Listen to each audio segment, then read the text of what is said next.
সংকল্প দে বীরভূম। রাজনগরের আড়ালি গ্রামে 200 বছরের প্রাচীন মনসা পূজা ধুমধামের সাথে অনুষ্ঠিত হচ্ছে। রাজনগরের আড়ালি গ্রামে 200 বছরের প্রাচীন মনসা পূজা মহা ধুমধামের সাথে অনুষ্ঠিত হচ্ছে। প্রতি বছরের মতো এবারও বাংলা চৈত্র মাসের শেষ মঙ্গলবার এই ধর্মীয় পর্ব শুরু হলো। গ্রামের রাউতপাড়া ও বাদ্যকর পাড়ায় মনসা পুজো অনুষ্ঠিত হচ্ছে। প্রাচীন রীতি মেনে এই উপলক্ষে ঝাড়খণ্ডের রানীমহল থেকে মনসা বিগ্রহ পায়ে হেঁটে শোভাযাত্রা করে গ্রামের মন্দিরে আনা হলো।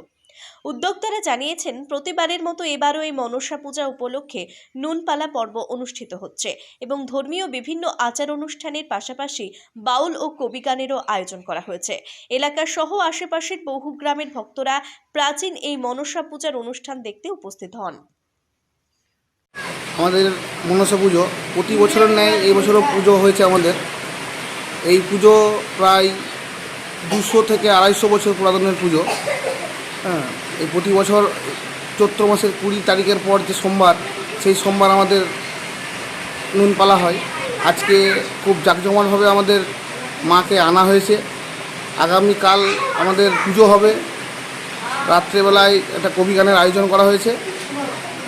মুর্শিদাবাদ থেকে এবং নদিয়া ডিস্ট্রিক্ট থেকে 2 কবিয়াল আসবেন। আর আজকে রাত্রে আমাদের মা গান হবে, মনসামঙ্গলের গান। খুব জাঁকজমকপূর্ণ পুজো। প্রতি আশেপাশে প্রতিটা গ্রামের মানুষ আমাদের এই পুজোতে যোগদান করে। এটা আমাদের গ্রাম আড়ালি রাউতপাড়ার মনসা পুজো। আমাদের গ্রামে 2টো পুজো হয়, রাউতপাড়াতে একটা, বাদ্যকর পাড়ায় একটা, 2টো পুজো হয়। এটা আমাদের রাউতপাড়ার মনসা পুজো। রাউতপাড়ার পুজো কমিটির সভাপতি। আমার নাম রূপঙ্কর রাউত। আমাদের আড়ালি গ্রামে প্রায় 200 বছর ধরে মনসা পুজো হয়ে আসছে। এখানে আমাদের প্রতি বছরের ন্যায় এই বছরও হচ্ছে। এই পুজোটা আমাদের চৈত্র মাসের শেষ মঙ্গলবার পুজোটা হয়।